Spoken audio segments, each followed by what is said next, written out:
다인경제 이승조 대표님 나와주셨습니다. 안녕하세요, 대표님. 예, 안녕하세요. 목은 좀 어떠세요? 그냥 평상시 유지. 평상시 유지. 예. 그냥. 어이, 지난번 출연하실 때보다 스카프가 더 이쁜 걸로 해오셨다. 선물 받았습니다. 선물 받으시고.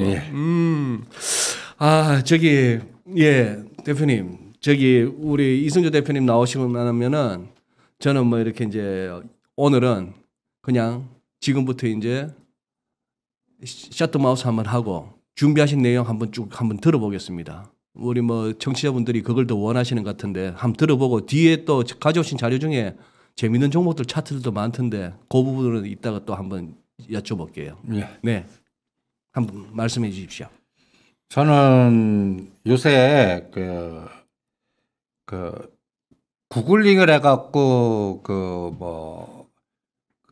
그 알고리즘으로 저한테 이렇게 구글링하는 이미지를 보내주는 그 후배가 있습니다. 네. 걔는 구글링 알고리즘 그 프로그램까지 짜갖고 그런데 최근 일주일 동안 쭉 그러니까 영문자 신문도 있고 러시아 신문도 있고 뭐 그런 걸 우리가 볼 수는 없잖아요. 네, 그렇죠. 그러니까 제가 단어를 그냥 우리나라 기업 그다음에 또 제가 생각하는 단어를 빅데이터를 주면 걔가 그냥 그 단어에서 쫙 끌고 와서 이미지만 보내주면 이거는 내가 못 보던 거나 이렇게 진행되는구나 이런 걸 해갖고 그거를 저는 제 말로는 구글링이라고 표현을 하는데 이거 한번 보시죠. 러시아 미 제재 보복으로 구프펀드에서 달러 자산을 제외시키겠다. 그러니까 저는 요번에 저 뉴스 저도 쎄했습니다. 예, 그러니까 요번에 미국과 러시아의 정상회담이 저는 하나의 중요한 분기점이 될 수도 있다라고 생각합니다. 미국은 러시아를 끌어들여서 중국 쪽하고 사우디하고 어떤 면에서는 이쪽이 이제 옆에 보면은 러시아하고 사우디는 넷제로 비현실적 이게 이제 어떤 면에서는 탄소제로 정책과 그다음에 옛날 화석연료의 중심인 천연가스의 중심 나라인 사우디와 러시아가 약간 이게 충돌되는 느낌 안 드십니까? 네. 그러니까 요 부분이 상당히 중요한 하나의 그 트렌드를 만들 것 같거든요. 그런 것 또 하나 갑자기 우리나라 기업이 전 세계 돌아다니면서 무기를 팝니다. 예. 그러니까 이것도 저는 어떤 느낌이냐면 미사일 주권 한미 정상회담 이후에 미사일 주권이 우리가 획득했다는 얘기는 어떤 면에서는 이제 미국이 일정 부분에 쿼드와 연결된 나라나 러시아를 견제할 수 있는 나라에 우리나라가 무기를 판매하는 거를 미사일도 주권을 허용했다는 거는 럭키드 마틴이 갈 자리를 우리가 그 틈새 시장으로 들어간다 할 수 있다면 이거는 어마무시한 시장이거든요. 그러니까 그런데 딱 보면 호주, 폴란드 이 나오는 신문의 데이터들이 호주, 폴란드, 인도 딱딱 이게 딱 그 맥점들의 나라들한테 갖다 대기해서 현대로템이 장갑차를 팔거나 자기네들 탱크를 팔거나 하나 디펜스가 탱크를 팔거나 그다음에 잠수함도 대우조선해양이 딱 두면 인도 중국하고 뭔가 맥점이 되는 나라한테 딱딱 우리나라의 잠수함하고 이러한 자주포 같은 장갑차가 팔린다. 야, 이게 뭐지 이런 것도 한번 상상을 한번 해보는 겁니다. 거기서 어떤 느낌을 딱 받았냐면요.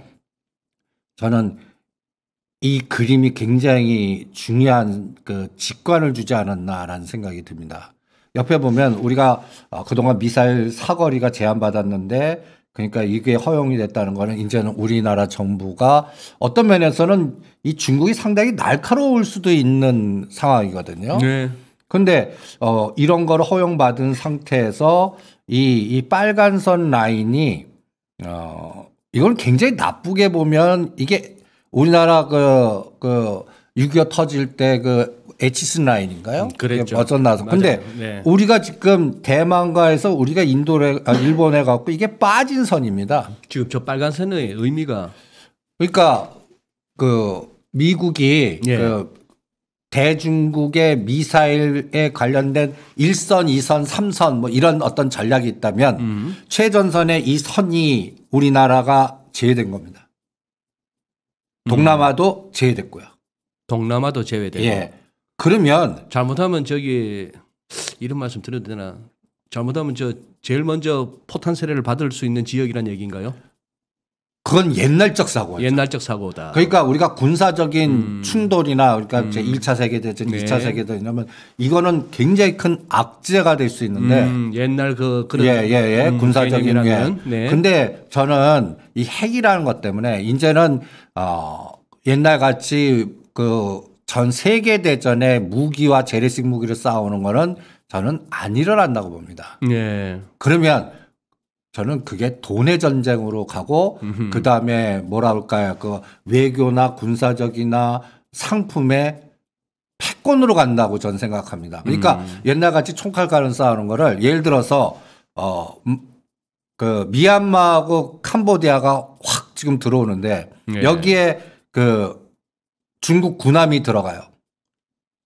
저기 뭐야 캄보디아예요. 빨간 그 국기 달고요. 네.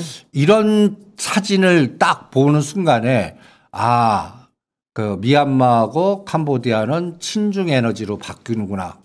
그리고 나머지 베트남이나 태국이나 뭐 이런 말레이시아는 필리핀은 완전히 뭐 또 그러니까 여기가 상품이나 군사력이나 어떤 에너지가 앞으로 어떻게 바뀔 건가. 우리나라도 마찬가지예요. 예. 예. 여기에는 우리나라 대한민국만 있는 게 아니라 북한도 있다는 전 생각이 듭니다. 그러면 제가 또 이런 국위를 하면서 그 4월 15일 날 그 북한으로 보면 굉장히 중요한 날이거든요. 김정은 또 태양절 뭐 이렇게 네, 해갖고 예. 근데 그 전에 3월 말에 북한이 미사일을 쐈습니다. 그럼 미사일 쐈다는 우리가 이제 그 한미 정상회담 스케줄 할 때 미사일 쏘고 막 이러는데 그때 단둥에 딱 있는 중국 그 원조 기차가 딱 스톱을 한 거예요. 그러니까 미사일 쏘면 이제 북한 입장에도 그 뭐 석유나 뭐 생필품이나 원조 이런 것들을 굉장히 필요한 시점이 아니겠습니까? 네. 근데 그게 스톱했다는 얘기는 뭔가 이게 북한과 중국 간에도 뭔가 변화의 징후? 그러니까 이런 것들이 저는 어떠한 그 빅데이터 약간 그 제가 소설 시나리오를 쓰는 하나의 그 거리들이 되는 거거든요. 예. 그리고 또 뭐 함흥에서 이제 요트 타고 또 뭐 김정은이 또 뭐 어디 뭐 외다가 나가서 사진도 나오고 이런 것들을 쫙 조합하면서 이런 것들이 이제 프로파일러 입장이 돼보는 거죠. 뭐 샬록 홈즈 같이 여러 가지 증거물이나 징후들이 있는데 이게 왜 이런 때 이 시점에 이런 게 나왔을까라는 걸 쫙 훑어보는 거 아니겠습니까? 저는 이런 걸 왜 자꾸 훑어보냐면 이런 뉴스라든지 빅데이터를 왜 훑어보냐면 네. 전 세계가 다 연결됐고 이 연결된 게 돈의 흐름에 지배구조로 지금 다 연결이 돼 있다라는 생각이 들고 그 연결된 과정에서 어디가 저는 제가 에너지라는 표현을 많이 쓰는데 에너지가 그러시죠. 우상향으로 가는 나라는 뭐고 어느 나라가 어느 나라로 합치고 어느 나라는 어느 나라로 지금 뭔가 반대 에너지로 가거나 뭔가 마이너스적인 에너지로 가는 거를 이렇게 굉장히 중요하게 보거든요. 저기서 이렇게 뉴스를 쫙 하면서 옛날에는 좀 불확실했는데 시나리오를 쫙 다 보니까 저는 하나의 그림이 그려집니다.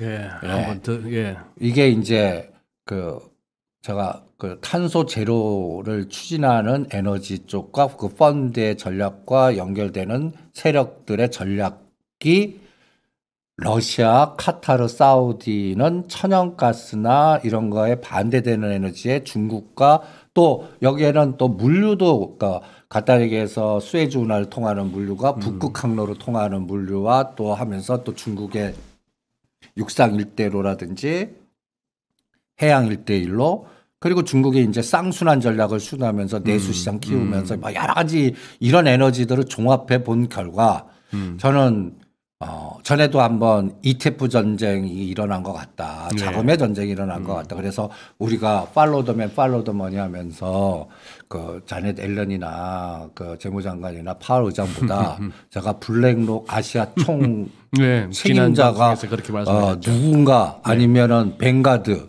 피델리티 이런 사람들의 의사결정권자를 추적하는 게 더 우리한테는 더 중요하지 않을까. 그런 이런 상황일 때 그 사람들은 어디 포트폴리오를 집중하고 어떻게 할 건가를 결정하는 게 더 중요하지 않을까. 이런 생각을 하게 됐습니다.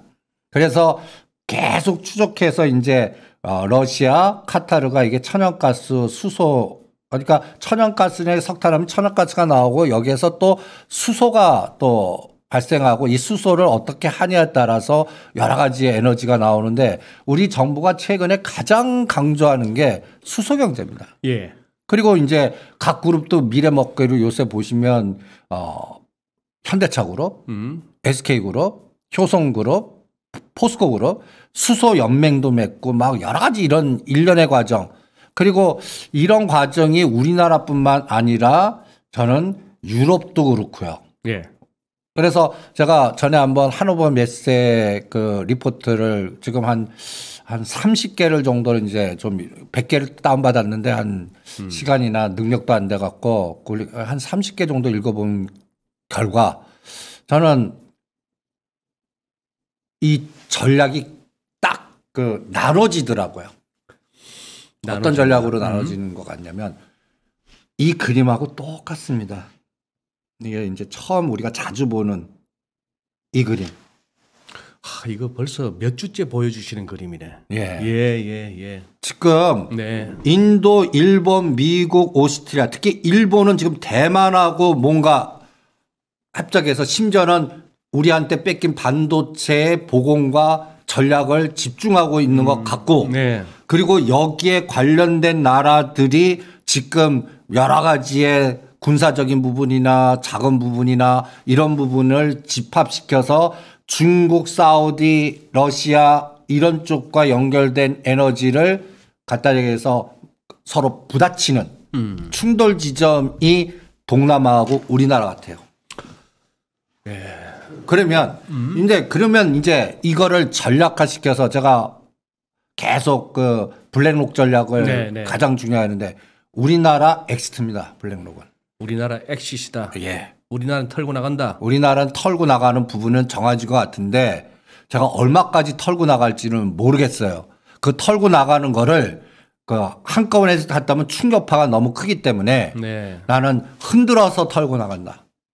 흔들어서. 예. 그러니까 그러니까 그래서 여러분들 지금 보면 이제 그 삼성전자 그러니까 대표적으로 그냥 삼성전자 SK하이닉스입니다. 그렇죠. 네.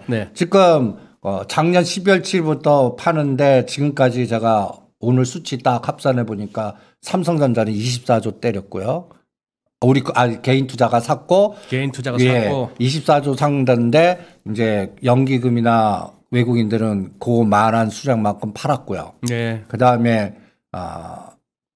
전체 시장 총량은 개인 투자자가 55조를 샀습니다.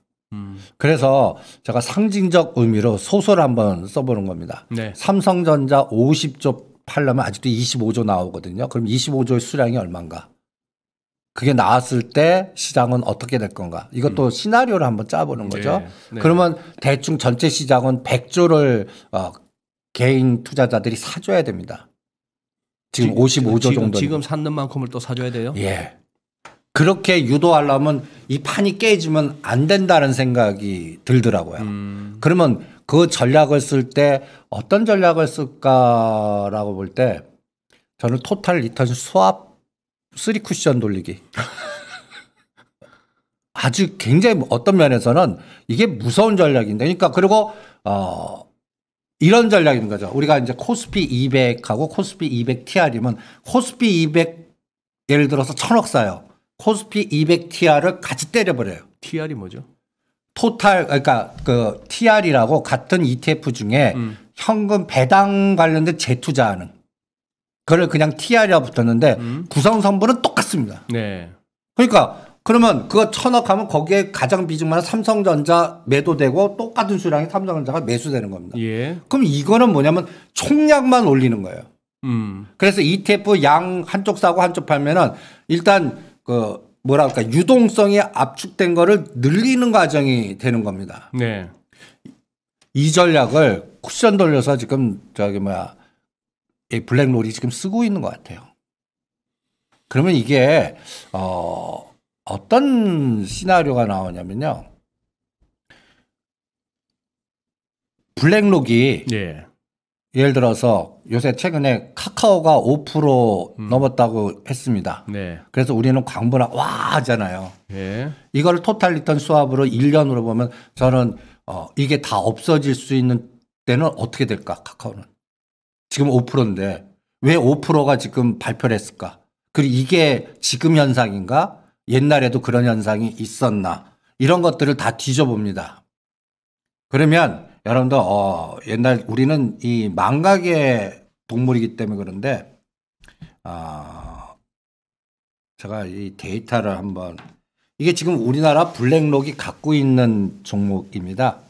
네이버, 네. 카카오, 삼성전자, SDI, NC소프트, KTNG, 포스코, K금융, 신한지주 이런 게 블랙록이 지금 갖고 있는 종목입니다.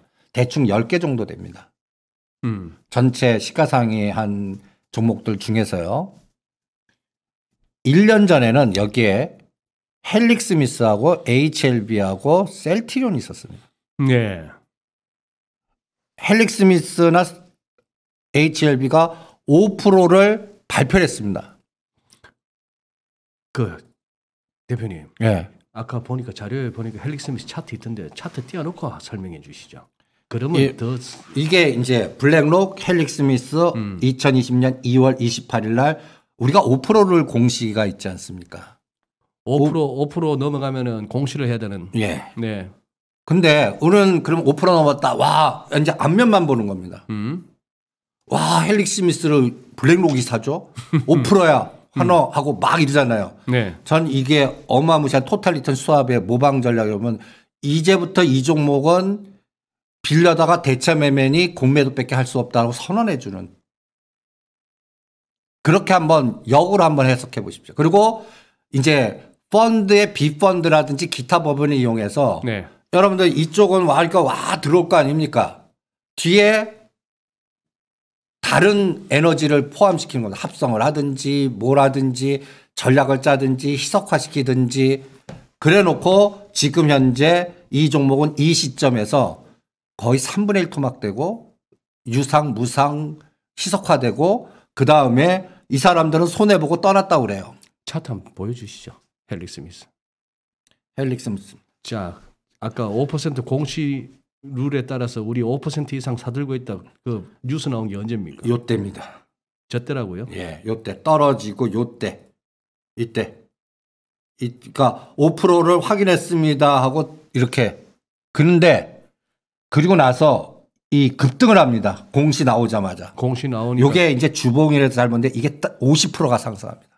지금 얼마에서 얼마로 가는 겁니까? 그러니까 46,000원에서 거의 8만 원 정도. 예. 예. 그리고 나서 지금 3만 원대까지 빠져. 네. 그리고 한 주도 없습니다. 블랙록은? 네. 그러면 제가 옛날 그 헤지펀드 전략에서 그 토탈 리턴 시합 3쿠션 돌리는 이때 앞에서 사주고 뒤에서 기타 법인에서 갖다 해서 공매도 에너지를 쓰거나 아니면은 그것만큼 여기서 예를 들어서 5% 에너지 막 하면 거기는 그거보다 두세 배의 에너지에 다른 거를 형성했다는 일 때 5%를 발표하는 겁니다. 그 다음부터는 앞에는 들고 있고 여기서 죽여버리는 겁니다. 네. 우리가 그냥 삼성전자 앞으로 살 때 와 눈앞에서 살 때 뒤에서 다 ETF나 합성 포지션을 구축한 다음에 삼성전자를 한 7% 정도 떨어뜨리면서 뒤에서 큰 에너지에 이게 파생의 합성 설마 그러겠냐 이게 소설이다라고 그러는데 실제 이 시장에서는 그런 변동성이 이용한 여러 가지 롱숏이나 이런 것들이 있거든요. 이럴 때 우리가 왜 추적을 못하냐면 펀드 속에 엄블렐라 펀드로 숨거나 아니면 기타 법인 우리가 잘 안 보는 기타 법인 사이드를 이용합니다. 네. 네.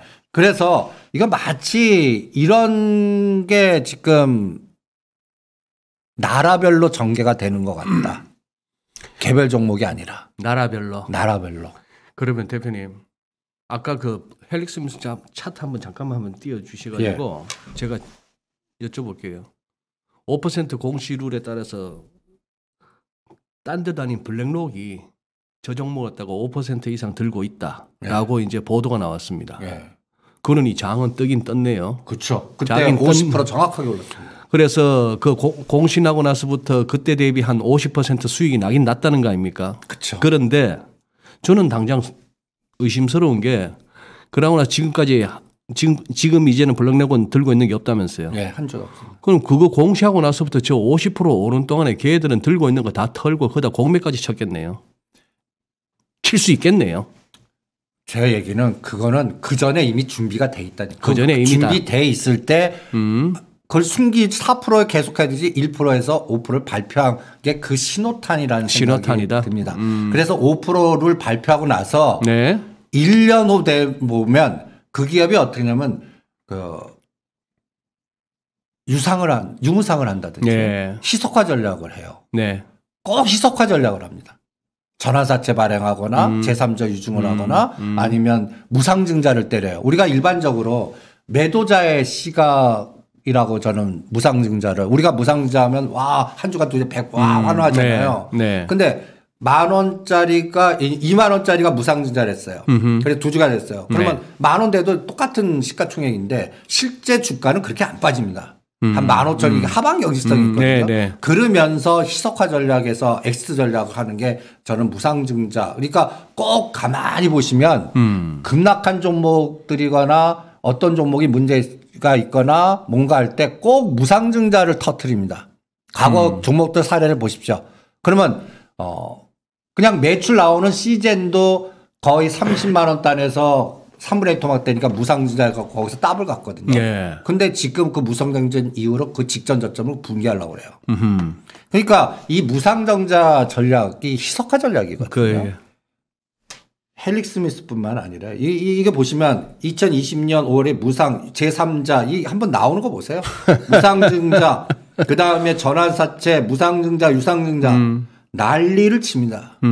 이런 과정을 거치고 엑스트를 합니다. 한 주도 없어요.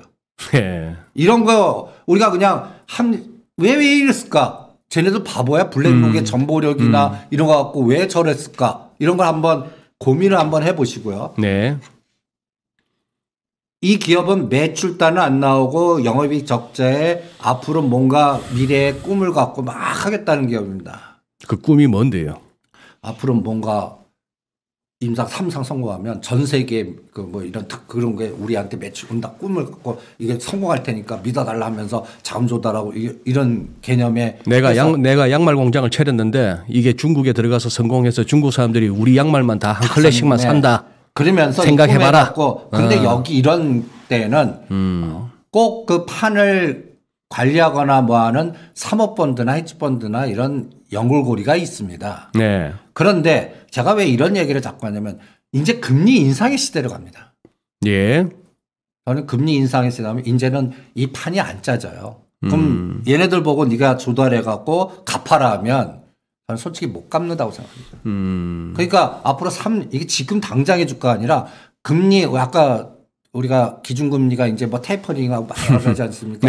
제가 전번 시간에 와서 그거 다 그냥 신경 끄시고 3번 금리 인상하는 세상을 미리 설정하고 전략을 짜자고까지 얘기해서 뭐 이걸 좀 욕을 많이 먹을 수도 있었겠지만 그런 전략일 때 이 바이오는 치명적입니다. 실적이 뒷받침이 안 되면 매출 단위. 그 매출이 일어나는 기업은 지속가능 어떻게 해야든지 살아남을 수 있는 기회가 줘요. 근데 매출이 없는 상태에서 가다에서 저는 이런 기업들을 그냥 전화사채나 유상이거나 자금 조달해갖고 주식 담보 잡아갖고 연명하고 월급 주고 개발하고 이런 거는 이게 녹아나는 형태가 나올 수도 있다라는 생각이 듭니다. 기업이 녹아난다. 그러니까 근데 이게 또 HLB 이것도 유명한 또 기업 아닙니까?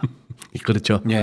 요새 제가 그 추적하는 데이터들이 또 하나 있습니다. 네. 담보대출 받는 거. 주식담보대출. 주식담보대출 받는. 요새 이 HLB가 계속 받습니다. 이게 연장하라는 어디 건데. 대주주가요? 예, 대주주가. 뭐 500억, 350억. 예, 예. 그러니까 이런 것들 그리고 이것도 한번 보세요. 전환사채, 유상증자 전환 아주 이게 완전히 이게 무슨 장부가 왜 저리 지저분해? 뭐 이렇게 많아 사연이. 예. 그리고 최근에 네. 2020년도 12월부터 유상증자 3자 배정하더니 2021년 3월에 무상증자를 또 때립니다. 예. 그 유명한 진양곤 회장님. 그리고 저는 이런 종목들이 이거를 이것도 똑같이 블랙록이 5% 공시를 했습니다. 네. 지금은 한 주도 없습니다.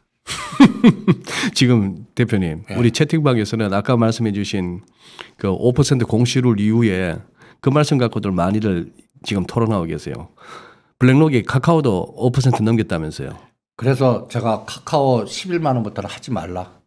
심지어는 이것도 욕먹을 겁니다. 근데 지금 많이 올라왔지 않습니까? 그러니까 아까 그 헬릭스미스도 마찬가지 예, 50%는 오른다. 예. 그래서 저는 카카오 팔아갖고 카카오 제가 제가 전략을 세워주는 그래서는 카카오 게임즈로 가라고 그래요. 왜냐하면 안전지대로 일단 회피하자. 또 쟤네들이 5% 공시를 했다. 네. 그럼 나는 이제 5%는 우리는 환호하지만 예. 이제는 대참에 이제 주식을 빌려주는 역할하고 그 중에서는 일부 공매도를 쌓아놓는지 보겠다. 그리고 당장 표시 안 나요. 거기서는 올라갑니다. 네. 한 30에서 잘하면 50도에 가요. 그럼 11만 원에서 한 14만 원, 15만 원까지 갈 수 있겠죠. 그러면 우리는 거기서 이제 열광을 하는 거예요. 그런데 저는 이제 제가 셀티리온을 37, 8만 원대 엑스트라라고 똑같이 네. 그거 가지면은 이제 엑스트라 하라. 여기도 또 뭔가 그래서 카카오 월봉을 받습니다. 이래요. 네. 예. 그러니까 이때 5%를 공시했습니다. 그래서 나는 그래서 안전지대 카카오 게임즈가 반토막 됐다가 지금 4만 원대에서 지금 조금 올라왔거든요. 네.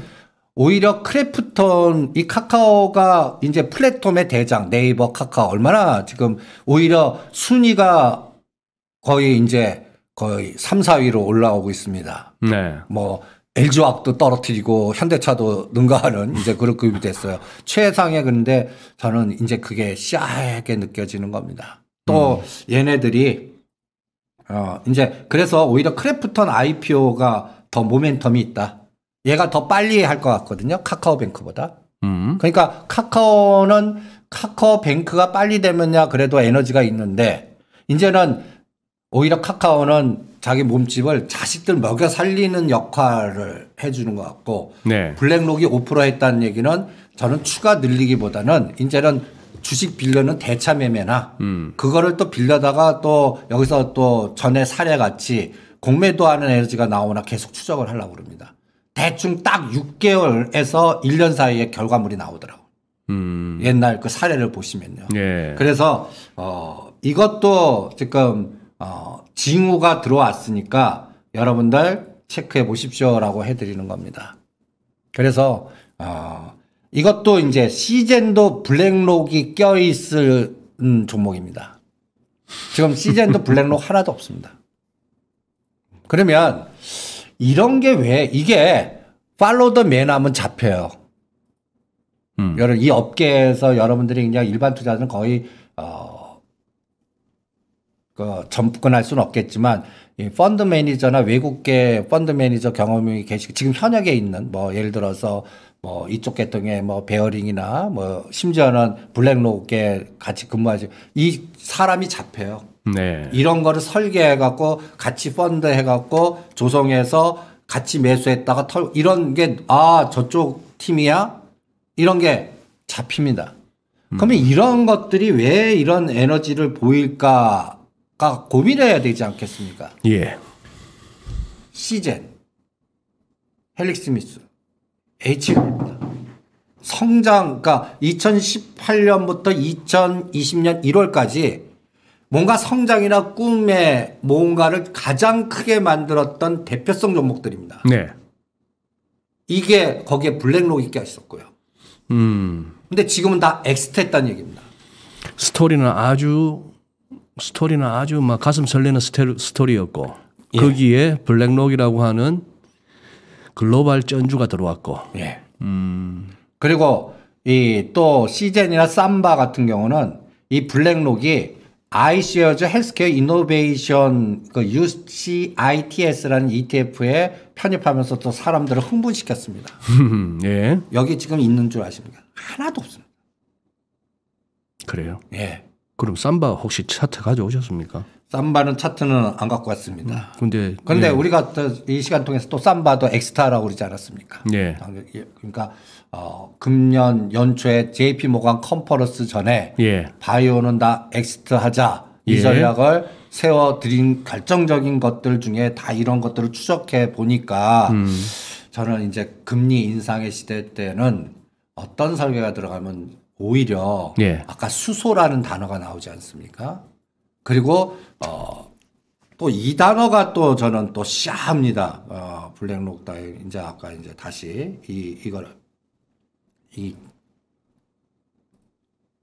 이 단어 전략을 짤 때는요, 판을 만들 때는 단어를 만듭니다. 빅데이터 자연자본입니다. 자연자본이 뭐겠습니까? 이건 지금 블랙록에서 만든 용어입니까? 예, 예? 예. 내추럴 캐피탈이에요. 탄소 중립에서 자연자본으로 중립. 이 자연자본이 뭘까요? 생각 딱 드시는 거 없어요? 자연자본. 예. 자연자본. 얘네들이 이거 갖고 그러니까 우리가 ESG라는 단어를 만들 때 네. 거버넌스 쟤네들 엄청 갑질하겠다. 그러니까 대주 큰일 났다. 그래서 빨리 지분가치 높이고 담보. 그래서 거버넌스 게임이 1년 동안 어마무시하게 나오지 않았습니까? 네. 저는 자연자본이 동남아 죽이는 게임 같아요. 아니 뭐든지 새로운 용어가 나오면 정의를 내려야죠. 캐피탈 자본은 알겠는데 도대체 인적 자본, 물적 자본 무슨 뭐 근데 내추럴 자본이 뭐죠? 블랙록 사이트 가보셨어요? 못 가봤습니다. 안 가봤습니다. 딱 하면 전략이 이게 딱 나옵니다. 아시아를 다시 생각할 때. 예. 단어들이 아주 무서워요.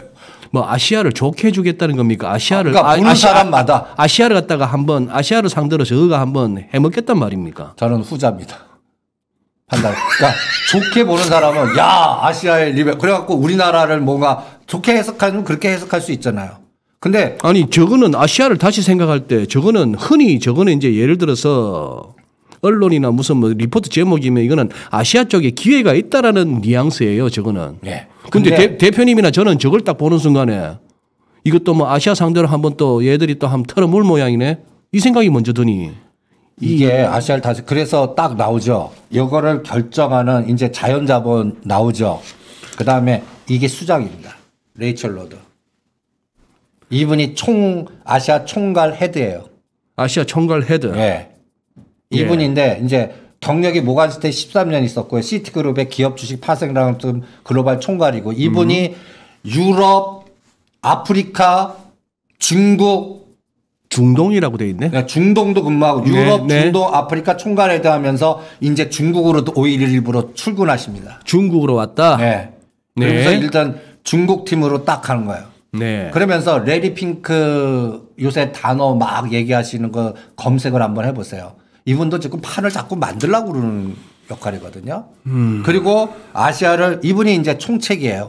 그 레리 핑크는 블랙록의 CEO고. 예. 네. 이분은 지금 그 블랙링크가 파견한 장수고 칼제비고. 우리가 얘기하는 사무라이라고 얘기하고 그 다음에 이 사무라이가 블랙 자연 자본을 들고 일어났어요. 잠깐만요. 한번 제대로 한번 보겠습니다. 뭐라? Our approach to engagement on natural capital. 아니 아직도 내추럴 캐피탈이 뭔지는 모르겠습니다. 뭐죠? 간단히 예를 들어서 네. ESG 거버넌스 같이 네. 니네들 살림 벌척하지 마. 벌초하지 마. 예. 그 다음에 플라스틱 가정용 플라스틱 버리지 마.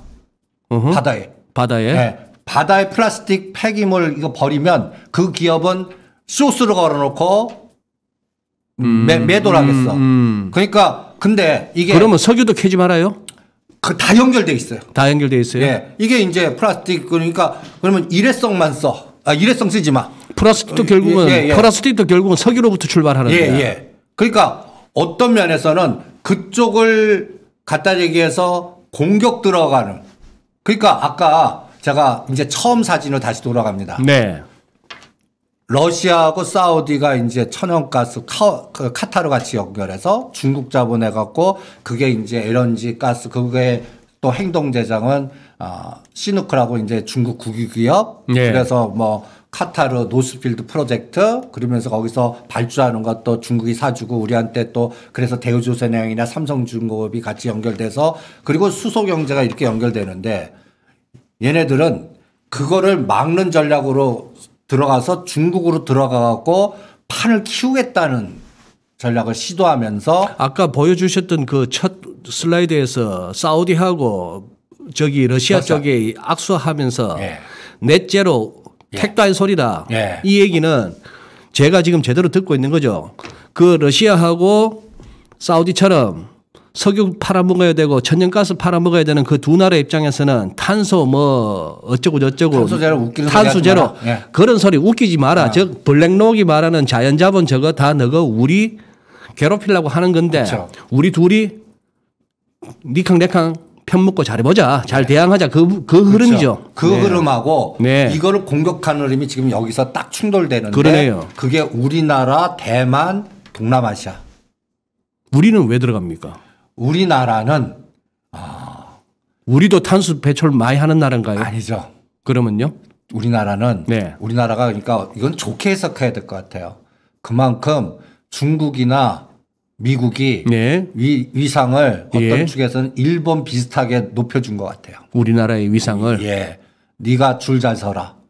줄 잘 서라 하는 얘기는 그만큼 줄 잘 서라고 양쪽에서 다 얘기하는 이유는 우리가 그만큼 중요하니까 지정학적으로나 경제적으로나 뭐 모든 에너지가. 예, 예. 그리고 옛날 같이 또 엎어버려서 뭐 이렇게 뭐 싸움이 아니라 그 경제력으로 또 기업들을 끌고 들어와서 그러니까 일본보다 우리 에너지가 각 기업들 그러니까 네. 포스코, 삼성전자, SK, 현대차 이런 기업들이 뭐라 그럴까요?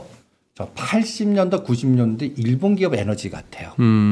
글로벌 위상으로서는 네. 코로나 이후에 더. 네. 그러니까 어떤 면에서는 우리나라를 내 편 만든 쪽이 승리. 이런 케이스가 된 것 같아요. 예. 그러니까 이 판이 참 얼로 튈지 참 여러 가지 길이 나옵니다. 재밌네요. 예. 근데 돈은 벌써 노선을 정한 것 같아요. 돈은 네. 뱅가드는 오니 아메리카. 온리 아메리카. 예. 니네들 딴 글로벌 투자하지 마. 미국이 곧 글로벌이야. 그러니까 ETF 미국 것만 해. 예. 그렇게 전략을 뱅가드는 뱅가드에서 했고. 예. 그러니까 뱅가드가 그래서 갑자기 2020년에는 블랙록을 이겨버려요. 1년 코스로는 자금. 예. 그러니까 블랙록이 어떤 면에서는 큰일 난 거예요.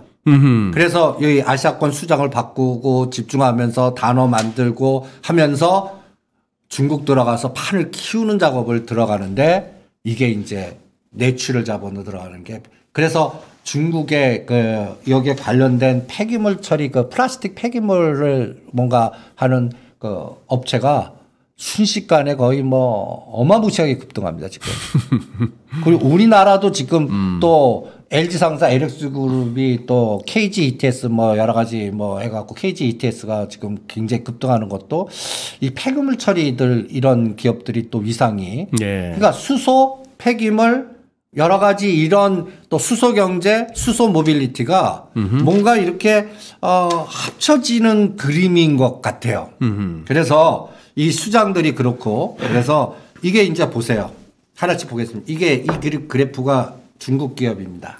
중국 기업. 네. 네. 창신 신소재, 첨단 신소재입니다. 네. 이게 어떤 기업인지 아십니까? 지금 왼쪽이 창신 신소재입니까? 예, 예. 오른쪽이 이게 첨단 첨단 신소재.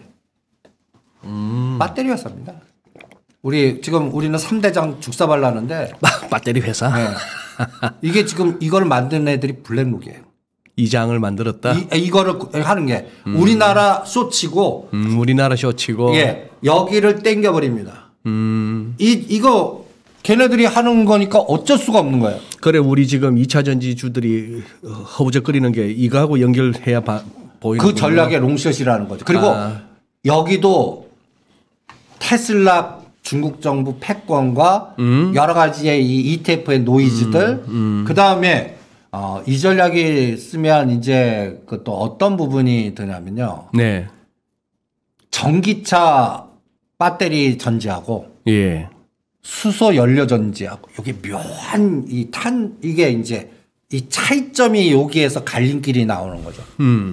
그러니까 우리 정부도 네. 그 리튬이나 이렇게 원자재를 끌어들어가게 그 인플레이션 나오고 이런 부분에서 약간 수소 경제나 수소 모빌리티에 수소 연료 전지로 가면서 현대차, SK 이런 게 연맥을 메고 여기에 국가도 집어넣어서 한국가스공사나 포스코도 집중되면서 여기서 이게 이렇게 갈리는 것 같아요. 갈림길이. 그래서 요새 2차 전지 관련된 종목들 제가 하지 말라고 그러는 거예요. 여기서 이 전략에서도 롱숏이 나오는 거예요. 네, 네. 그리고 지금 그러니까 테슬라가 또 굉장히 또 여기에 마이너스적 에너지가 지금 전개가 되고 있는 것 같고요. 이 부분이 다 롱숏으로 충돌되는 것 같아요. 그래서 다시 한번 또 들어가 보죠. 그래서 이 자연자본 아시아를 다시 생각할 때 이게 저는 어떤 전략을 생각하냐면 지금 또 요새 또 보니까 이제 IT 소부장 이제 좀 많이 기간 조정하고 싸지고 그러니까 또 여러 가지 또 이제 또 다시 시작할 때다. 물을 타야 된다. 이런 전략들이 많이 나오는 것 같습니다. 네. 제가 이 전략 따고 금년은 하지 마세요. 하지 마라. 네. 금년은 하지 말자. 아주 그러니까 안 뺍니다. 안 빼는데 사람을 노관하게 만드는 게 이제 예를 들어서 6개월이나 1년 동안 삼성전자를 7만 5천 원과 8만 5천 원만 노상 본다고 생각해 보십시오. 깝깝하죠. 예. SK하이닉스를 11만 원과 13만 원을 1년 동안 본다고 생각해 보세요. 빼고 올리고 빼고. 그리고 여기서도 롱숏이에요. 네. 어떤 때는 그러니까 삼성전자 SK하이닉스가 외국인들 요새 동향 보면요. 하나 삼성전자 때릴 때 SK하이닉스 사요. 같은 IT 내에서도. 같은 IT 내에서도. 반도 배터리도 마찬가지예요. 네. 그러니까 여기서도 롱숏을 구가요. 이 같은 그러니까 이 전략이 아까 토탈 그 TR 코덱스 TR 한쪽은 사고 코덱스 200은 팔고 이 전략하고 똑같아요. 이러면 이게 이제 수입만 하면서 왔다 갔다 하면서 그러니까 이건 바닥이야 아직 괜찮아 이런 마인드를 계속 주는 거죠. 예. 그런데 결론은 녹아나면서 시간으로 죽여버리는 거예요. 그러면서 자기네들은 그 목표된 할당만큼 때려갖고 이 자금을 중국으로 자꾸 이동시키는 것 같습니다. 지금 그러면은 대표님 보시기에 요번에 이제 옵션 만기를 전후해서 바짝 목금 이틀 지수 때 끌어올렸거든요. 요거 지금 3,300은 건드리자는 장이죠. 그러니까 그게 아무 의미 없다는 의미 없다는 거 아닙니까? 그런데 지금 이제 그게 지수가 3,300을 가든 3,300을 넘든 그게 지금 이제 문제는 ETF를 하시거나 뭐 파생하시는 분들 아니고 종목이 안 가면은 뭐 아무 소용 없는 건데 근데 그렇게 저 판을 갖다 짜는 선수들한테는 그런 어떤 가시적인 뭔가는 또 만들어야 될 거 아닙니까? 그렇죠. 뭐로 만들 것 같습니까? 그 지수 오르는 거를. 지수 오르는 거를 저는 또 그러니까 그 20개 중에 예. 지금 그게 카카오하고 네이버 같아요. 예. 네. 그게 이제 밑에 단에 거의 예를 들어서 90위에 있다가 3, 4위로 올라오는. 네. 그리고 밑에 단 다시 내려가는. 이게 에너지 같고요.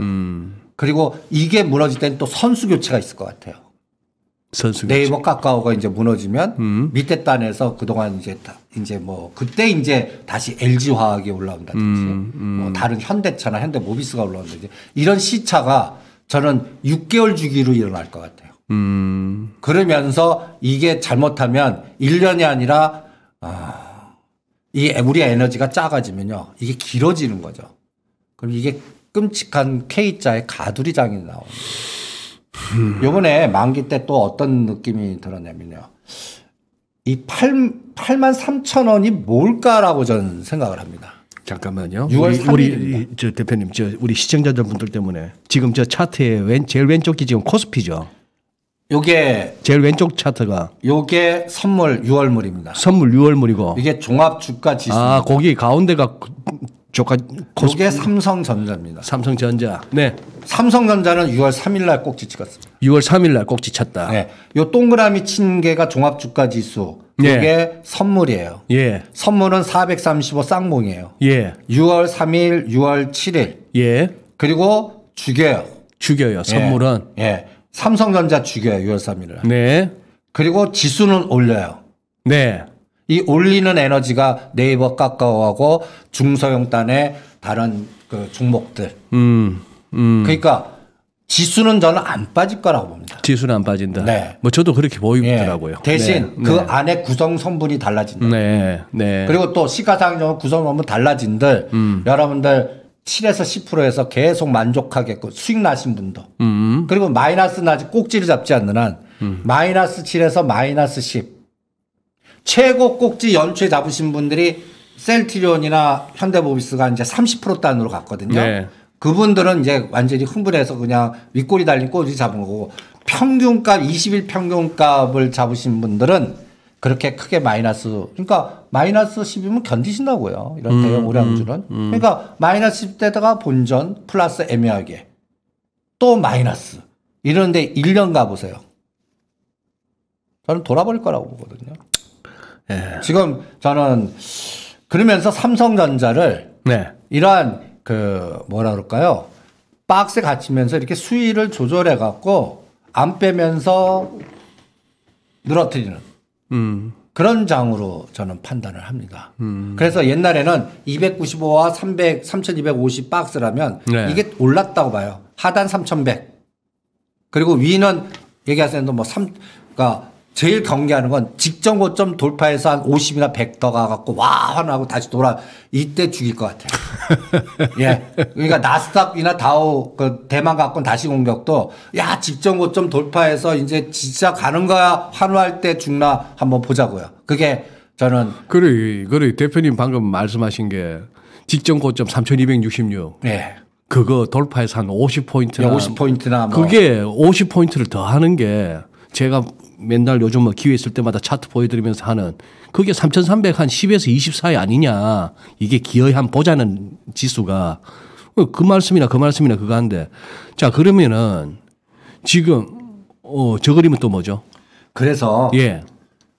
저는 이 장이 진짜 되려면 진짜 소부장으로 가고 예. 뭔가 에너지가 되려면 외국인이나 연기금이 삼성전자를 사줘야 돼요. 결정적으로. 그러니까요. 예. 그리고 삼성전자보다 예.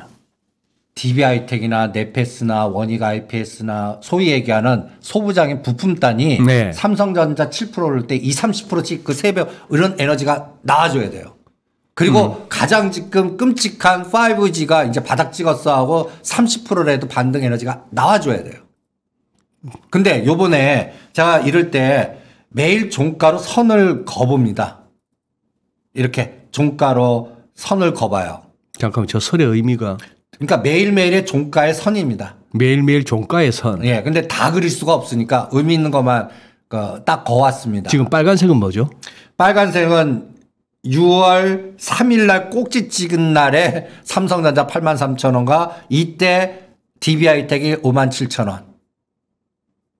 그러니까 여기는 DB하이텍의 가격이고요. 네. 그다음에 여기 X축은 삼성전자의 가격입니다. 예. 예. X축은 삼성전자 가격이고. 네. 네. 여기는 이제 X 평면으로만 보지 말고 3차원, 4차원도 봐라 해서 테슬라나 비트코인 이것도 예. 같이 넣습니다. 예. 그래서 선을 그리면 머리 해골이 복잡할까봐 요거는 그냥 뺐습니다. 예. 그래서 선을 그어본 결과 6월 3일부터 그 전에 고점에 의미 있는 고점은 4월 22일입니다. 네. 4월 22일 날 DB하이텍은 62,700원이었고요. 네. 삼성전자는 82,400원이었습니다. 삼성 빼고 DB 하이텍은 올라가네요. 그러니까 그런데 네. 이번에 예. 6월 3일 코스에 예. 삼성전자는 4월 20일 고점을 뚫었는데 네. DB 하이텍이 뚫질 못하더라고요.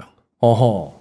그리고 얘만 아는 게 아니라 반도체 부품단이든 시스템 반도체는 다 똑같아요. 거래량도 안 들어오고. 네. 그래서 여기서 저는 소부장한테 때려라 그러는 거죠. 소부장 때려라. 예.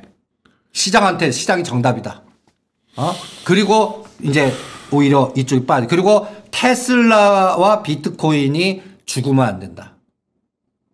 이게 뭐냐면 상징적으로 테슬라, 앨런 머스크, 기술주, 시스템 반도체, 엔비디아, 채굴 이런 단어가 쫙 연결돼서 이런 거라도 에너지가 그래도 밑받침이 나와야 이제 괜찮아집니다라고 뭐 할 수가 있는데 이것도 안 된다는 얘기죠.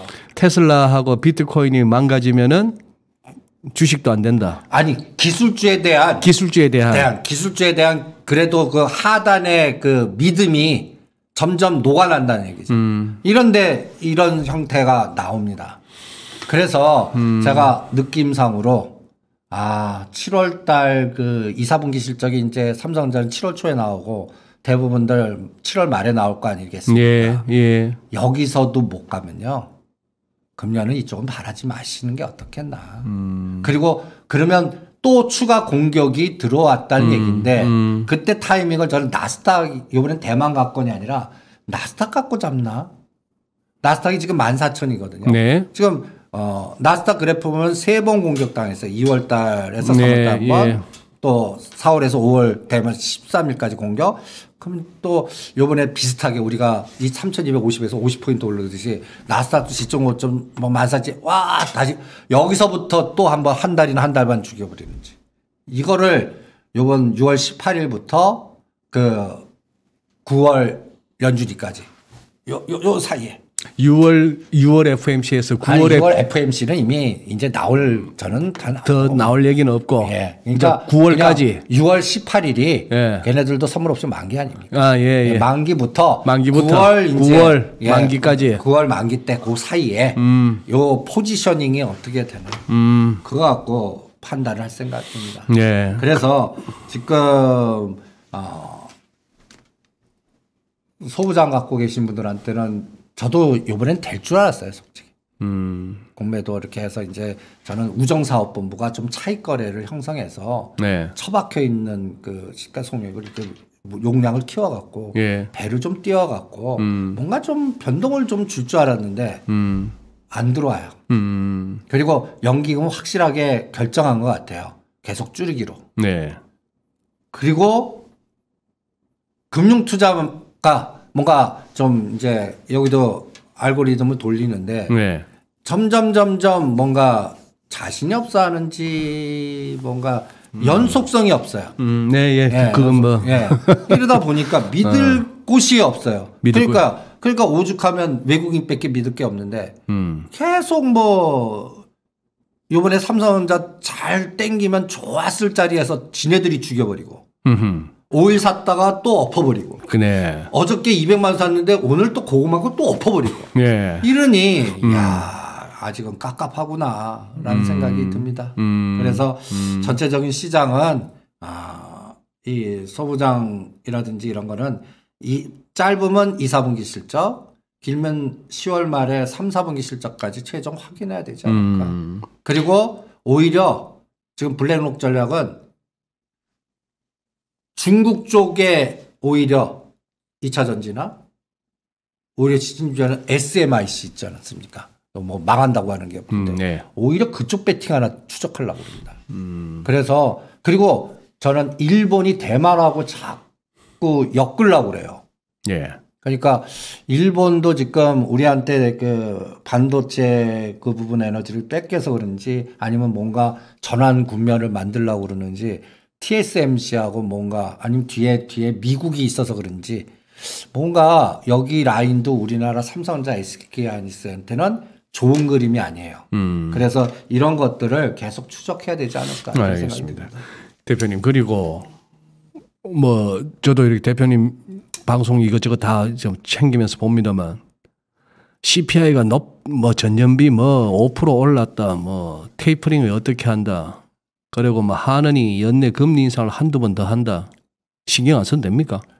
저는 쓰지 말라고. 쓰지 말라. 제가 그러니까 합리적인 사고를 갖고 있는 똑똑한 투자자의 눈을 멀게 하는 단어들이다. 예. 지금 싸움은요. 저는 머리로 하지 말고 그냥 몸으로 돈 넣어갖고 느껴보시라고 그럽니다. 이게 이제 말이 안 된다고 생각하는데 본인도 이게 몸에 거부감이 막 느끼실 거예요. 저 사람 또 소설 쓰고 있는. 근데 지금장은 시나리오 소설을 쓰세요. 예. 그래 놓고 그 시나리오가 동태적으로 되면서 그쪽에 집중하는 게 정답이지. 예. 오히려 내가 테이퍼링 뭐 해갖고 합리적해서 뭐 실적에 연결해갖고 계산해갖고 이런데 다 녹아나거나 그 이 뒤에 있는 큰 자금 운영하는 애들의 판에 그거를 이용 나가는 갖다 얘기해서 그 전략에 우리가 이길 수 없는 상태. 그러니까 나라별로의 에너지 충돌돼서 어느 섹터는 롱, 어느 섹터는 숏 그거를 하는 행동 대장 외에는 모르는 장이에요. 그걸 우리가 어떻게 합리적으로 판단할 수 있겠습니까? 그러니까 제가 그래서 흉내를 좀 내봤습니다. 우리도 세계의 화살. 저거 아베 작품인데 세계의 화살은. 예. 아베 신조. 아베 신조가 있는데 우리 세계의 화살 중에 우리가 실적 방향성에 대해서 계속 뭐 집중하고 그 가치 투자자들이라든지 성장 기반이 이거잖아요. 우리 뭐 정권 투자 관련한 컨텐츠는 다 저기죠 뭐. 이 화살을 없애버리세요. 없애버리라. 예. 그리고 요 두 가지 화살만 집중하시는 게 어떻게 해요? 대주주 거버넌스와 제가 또 빨간 색깔 이제 3개월이나 6개월은 얘가 주도하지 않을까. 그럼 정부의 정책 방향성은 이거는 시나리오 소설을 더 써야 됩니다. 나를 대선 주자 뽑아주면 어마무시하게 달러를 보내겠습니다까지 뭐 우주 전략이라든지 네, 예. 뭐 이런 것들을 막 떠들 테니까. 그래서 저는 요새 시장은 그래프 보지 말고 실적 분석하지 말고 갖다 얘기해서 통일부 사이트라든지 산업통상부 사이트라든지 우리가 정부 그러니까 우리가 이런 거 있잖아요. 네. 노출된 거 볼 거 뭐가 있어? 우리가 그 정부 발전 그 여러 가지의 네. 그 보고서라든지 발표 정책이라든지 이게 또 정권 바뀌면 또 바뀔 거고 막 여러 가지 얘기해서 안 무시하는 경향들이 있거든요. 그거 뒤져갖고 거기서 나오는 직관이 정답인 시장인 것 같아요. 네. 그래서 오히려 정부의 정책 방향성과 산업통상부에서 보고하는 보고서 앞으로 이렇게 추진하기로 했습니다. 뭘 하겠습니다. 그거를 그냥 액면 그대로 이거 틀려질까? 우리 머리를 쓰자. 그 정부의 정책 방향성이 이렇게 가고 거기 선정하는 대로 예. 거기서 상장 기업에 연결되는 게 뭐가 있나? 이걸 찾아내서 거기에 연결되는 종목에다가 돈을 넣어보는 이런 전략이 저는 실전에서는 더 효과적이지 않나 이렇게 생각을 합니다. 알겠습니다. 그리고 지금 시간이 그거에서 우선 생각나는 거 먼저 한번 여쭤보겠습니다. 대표님, 가져오신 것 중에 환율 차트가 있던데 아까 말씀하셨잖아요. 삼성전자를 갖다가 얼마에서 얼마 사이에 뭐 몇 년 동안 묶어봐라. 돌아버리지 않느냐 하셨는데 요새 외환시장 딜러들이 돌아버릴 지경이에요. 지금 이게 유로달러 환율은 1.20, 1.21 이어서 지금 1년 내내 익하고 있습니다. 우리 환율도 달러원도 지금 해봐야 밑으로 가봐야 1110이고 위로 가봐야 1130이고예요. 뭐 아무리 용을 써도 벗어나지를 못하거든요. 지금 혹시 환율 관련해서 무슨 나름 인사이트가 있으실 것 같은데. 아까 그게 인사이트입니다. 옆으로 긴 게 환율은 박스에 갇히게끔 만든다는 전략이 거기 밑바닥에 깔려 있어요. 환이 움직여버리면 그 증시에서 박스 그거 뭐 잘 안 돼요, 그거. 그렇겠네. 환율이 출렁거리 버리면 걔들이 이거 증시에서 해먹으려 하는 그런 뭐 바벨 전략이니 뭐 롱숏이 잘 안 된다고요. 그래서 저도 그래서 요렇게 또 그려봅니다. 이건 또 아니 시장은 그러니까 X축은 비트코인 가격. 아니 골드 금을 놓고요. Y는 골드. Y는 골드, X축엔 비트코인. 예. 여기는 4차원은 테슬라 $1를 씁니다. 그래서 우리가 가장 경계하는 시장 지금 이제 변동성이나 환율 $1 1140원 돌파하면서 안전자산 골드 2000불을 넘어가면서 테슬라 500불 깨지고 비트코인 3단 하락하면 이건 엑스타자. 주도주도 엑스타자. 아하. 이것만 아니면 아. 그냥 정책 방향성에서 그냥 순환 종목을 계속 찾자. 아. 그리고 환율은 채권 전문가나 이런 사람들의 그 사이클에서 미국 그 또 뭐 테이퍼리 이거는 그쪽 사람들의 영역이고 우리 주식 투자자는 신경 꺼라. 그냥 거기 관역에 현혹돼 갖고 이게 이상한 또 뭐라 그럴까요? 미스 전략, 미스 매칭이라고 그럴까요? 내가 생각하는 거가 나중에는 1년 정도 후에 나와요. 근데 그 사이에 견딜 수가 없을 겁니다. 그런 상황이 나올 거고 그래서 이 그림만 보고 아까 얘기한 대로 안전자산 달러 현상으로 나오면서 $1가 급등하지 않는 한 그쪽 겁내지는 말자. 그리고 그러면 또 그 상황에서 또 이제 시황쟁이들은 또 딱 답이 나오네요. 골디락스입니다 하면 되네요 또. 그래서 예. 요새 그 자꾸 분석하게 하는 쪽들이 있습니다. 굉장히 네. 거기에 따라 시각이 완전히 또 예. 뭐 비관론자나 극단 이렇게 나오는데 그걸 싹 없애버리는 게 더 낫지 않을까 이런 생각이 들고 싸움 그러니까 어떤 면에서는 지금 톱다운 방식의 그 접근은 가장 위험한 시장입니다. 지금은 현장주의로 현장에서 그냥 요쪽은 그러니까 이게 그 상상의 날씨입니다. 요쪽은 태양이 찍고 팔팔해. 근데 바로 옆에는 천둥번개 치는 거예요. 이게 같은 공간에 같이 존재하는지. 가상 공간에서의 이런 그렇게 만드는 에너지가 지금 동시에 존재하니까 이게 뭐지 하기 그런데 간단합니다. 천둥 번개 치는데 피해갖고 태양이 있는 쪽만 추적. 이 태양이 있는 쪽도 막 움직여요. 예, 예. 예, 그게 어떤 방향으로 어떤 군집 현상에서 움직이나 그걸 찾아다니는 게 낫고 거창하게 $1니 뭐 글로벌의 변수니 자네 언론이 문장 해석하고 이러지 말자는 얘기죠. 그냥 현장이 지금 모래바닥인지 진흙바닥인지 튼튼한 바닥에서 이게 달릴 수 있는 자리인지 또 지금 날씨의 기후가 어떻다는지 이런 걸 체감적으로 돈 느껴지거든요. 그거는 이제 그 실제로 그 바닥이 단단한지 이게 푹신한지 이게 늪인지는 뛰어봐야 아는 거죠. 그게 그래서 오히려 현장주의로 가시는 게 어떻겠나 네. 이런 생각이 솔직히 듭니다. 그래서 지금 오히려 지금장이 어널리스트 출신이나 펀드 매니저 출신들이나 네. 이런 고종의 근력이 있는 사람들이 가장 힘든 장입니다. 저는 작년부터 힘들더라고요. 그러니까 지금은 주리님들이 아무 생각 없이 센데 붙은 게 가장 정답이에요.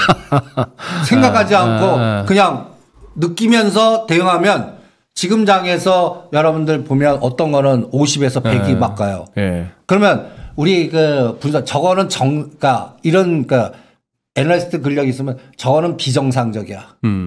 저거는 시장이 틀렸어. 이렇게 자꾸 뭔가 내가 맞는 걸 찾아다니거든요. 네. 그러지 마시라고요. 예. 예, 그냥 순응해 갖고 내가 생각하는 세상이 올 때까지 실전은 거기에서 하는 거예요. 그리고 내가 저거는 진짜 말도 안 돼. 저게 움직일 수가 없어. 근데 움직이면 그 움직임에 순응하는 게 요새장의 특징이다라는 생각이 듭니다.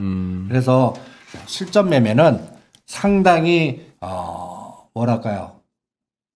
근력이 오래됐고 전문가고 그다음에 톱다운 방식에 익숙하신 분들이거나 저는 성장론자나 가치론자들 다 망가지는 시장입니다, 지금. 그 개념을 없애버리세요. 예. 뭐 성장이니 가치니 그냥 오르는 놈 떨어지는 놈. 그래서 떨어지는 거는 엑스트라고 오르는 쪽에 에너지가 어떻게 나나. 그리고 이게 추세로 안 가요. 오르는 것도요. 네. 이렇게 순환이 돼서 가요. 그러니까 그 순환의 끌개가 뭐가 있는지. 저는 순환의 끌개 지금 딱 단어 나오는 게 원격 진료, 북방, 수소 경제, 수소 충전 인프라 이런 것들이 그리고 이제 건설 건자재 중에서는 이제는 약간 철강이 줄 때 시멘트 쪽 이런 것들 그리고 지역별 스마트 시티 그리고 디지털 트랜스포메이션. 네. 이게 어마무시한 단어예요. 디지털 트랜스포메이션이 이게 네이버 카카오를 여기까지 만드는 근간인 것 같아요. 근간이죠. 예. 이런 관련된 거에 집중하는데 이제는 네이버 카카오 계신 분들한테는 저는 엑스트라라고 그럽니다. 오히려 밑에 단으로 가자. 디지털 트랜스포메이션. 그래서 오히려 그 카카오는 카카오 게임즈, 그 다음에 네이버보다는 플랫폼의 포스코아이스트라든지 차바이텍이라든지 비트컴퓨터라든지 갖다 해서 병원 플랫폼, 네. 스마트시티, 그리고 실질적으로 이제부터 이제 저는 도로 놓고 뭔가 지하화하고 이거는 이론만 가지고 그러니까 투수건설 같은 종목들이 7천에서 벌써 더블 이상 났거든요. 네. 근데 이제 조정했다 다시 갈 게 이제 정부의 정책 발표가 또 하나 큰 게 있습니다. 뭐죠? 국토 보면 이제 그 10년 동안 4차 앞으로 10년 동안 국가 철도망을 어떻게 하겠습니다라는 이제 발표를 합니다. 거기에 달빛 내륙 철도가 예산이 잡히고 가는지 보자고요. 달빛? 달빛 내륙 철도. 제가 네. 그림을 하나 갖고 왔습니다. 예. 이게 또 어마무시한 또 에너지를 줄 겁니다. 뭐 시간 관계상 이제 그림만 어디다가 있나 뭐 하도 많이 갖고 와갖고 어디 있냐. 지금 저걸 언제 시작한다는 겁니까? 그러니까 곧, 이제 곧. 6월 달이나 7월 달 정도에 아마 이 발표가 있을 겁니다. 6월 달이나 7월 달로 알고 있는데 네. 여기 나오겠네. 아 여기 있네요. 네, 참. 제가 이 두 가지를 이것도 소설입니다. 아, 예. 달빛이 무슨 때냐면 대구가 달구벌 아닙니까? 예. 광주가 빛고을 아닙니까? 예. 그래서 이걸 연결하는 게 달빛 내륙 철도입니다. 내륙철도 저 예. 노란색. 예, 네. 노란색. 근데 네. 여기가 지리산이에요. 예. 역사적으로 신라 백제고 또 지금 뭐 저 전라도하고 광주 또 지역별에 또 여러 가지 근데 이게 연결된다고 한번 상상을 한번 해보십시오. 그리고 여기가 지리산입니다. 그러면 여기 뭐 위에 산 위에서 도로 깔겠습니까?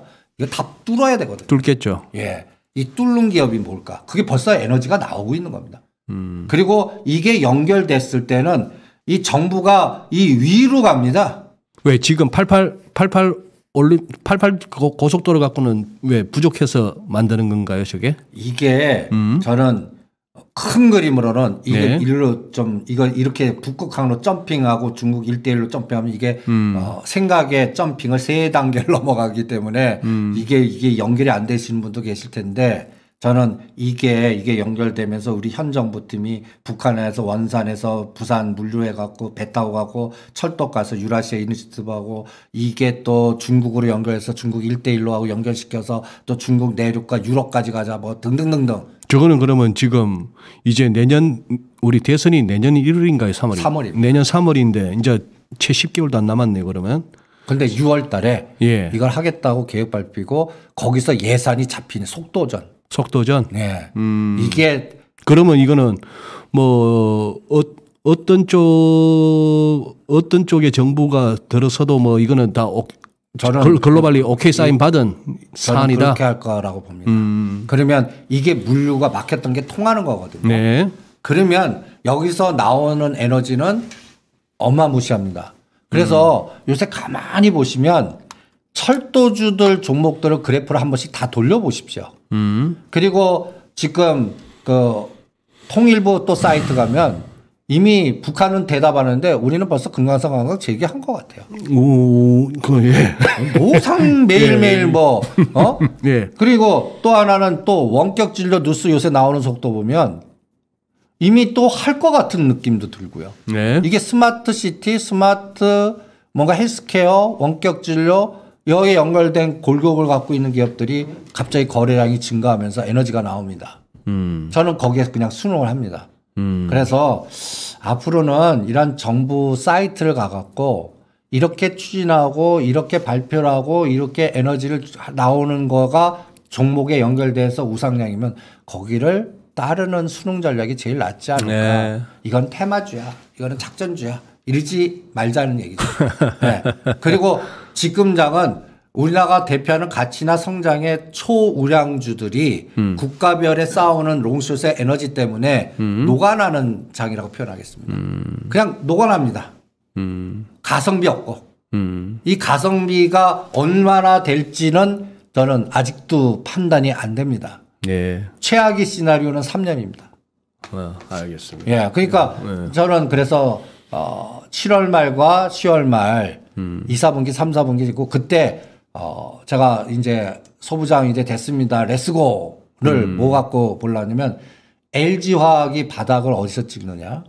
그리고 LG 에너지 솔루션이 상장됐을 때 그때 LG화학 위치가 어딘가. LG화학만 보는 게 아니라 3대장 다 보는 거죠. SK이노베이션, 예. 삼성. 그리고 중국이 그렇게 난리치는 게 이제 꺾이나. 아하. 그러면 여기서 이제 롱숏이 나오지 않을까라는 또 반대로 그렇게 접근을 해볼 생각입니다. 대표님 지금 목도 그렇게 완전한 상태가 아니신데 지금 거의 뭐 한 70분을 갖다가 이렇게 말씀을 하셨어요. 그래도 이제 월 적어도 뭐 2회 이상은 저희들이 주간 전망대 시간을 통해서 배울 수 있으니까 오늘은 이 정도에서 마무리하고 딱 오늘 마무리하기 전에 하도 요즘은 뭐 라디오든 TV든 유튜브든 들어가다 보니까 제일 자주 듣는 종목이 두산중공업이던데 그런 종목에 대한 어떤 우리 대표님은 어떤 시각이신지 그것만 마지막으로 한번 여쭤보겠습니다. 지금 한전기술, 한전KF, 두산중공업은 그 정책의 여러 가지 에너지의 변화, 전환점 또 아까 보여주셨던 세 개의 화살 중에 중요한 것 거기에 해당되는 거예요? 해당되는데 네. 한전기술, 한전KPS, 두산중공업은 이제는 저는 위치가 나쁘다. 위치가 나쁘다. 네, 이제 초보자의 위치도 아니고 보유자의 영역이거나 어느 선을 깨면 수익을 챙기는 게 더 정답이고 요 그쪽 섹터에서 이제 아까 정책 연결고리에 원격 진료나 철도나 다른 걸로 이동하시는 이제 원전은 뭐라 그럴까요? 일부 에너지를 다 소모한 것 같은 느낌이 듭니다. 예. 그래서 이게 수소 쪽으로 이동하시는 게 어떻겠나. 그래서 수소와 연결된 요새 이제 종목을 하면 일진다해가 수상하고 수소와 연결된 종목들이 장기 조정했거든요. 네. 그런 것들 중에 요새 거래량이 증가하면서 뭔가 이상 징후가 보이는 것들이 막 생깁니다. 그래서 그리고 가장 대표적인 게 이제 국가 기업에서는 한국가스공사 이런 것들이 이제 뭔가 좀 에너지가 나오고 있고요. 그래서 오히려 원전에서는 나는 수소로 가자. 그리고 철도와 그 다음에 인프라 그리고 스마트 시티나 디지털 트랜스포메이션이나 이런 것들은 계속 순환시킬 것 같아요. 네. 종목별로 이렇게 판단하고 있습니다. 알겠습니다. 우리 이승조 대표님의 자주 하시는 말씀, 제일 자주 듣는 단어가 에너지, 가성비, 그리고 뭐 그렇게 하다 보면 결국은 어쨌거나 본능적으로 후다닥 이미 취소 선거에 대해서는 아까 시장에 순응하자 하셨지만 지금 말씀하신 거는 저는 그렇게 이해하겠습니다. 순응하는 것도 타이밍이 있는데 타이밍과 위치. 예.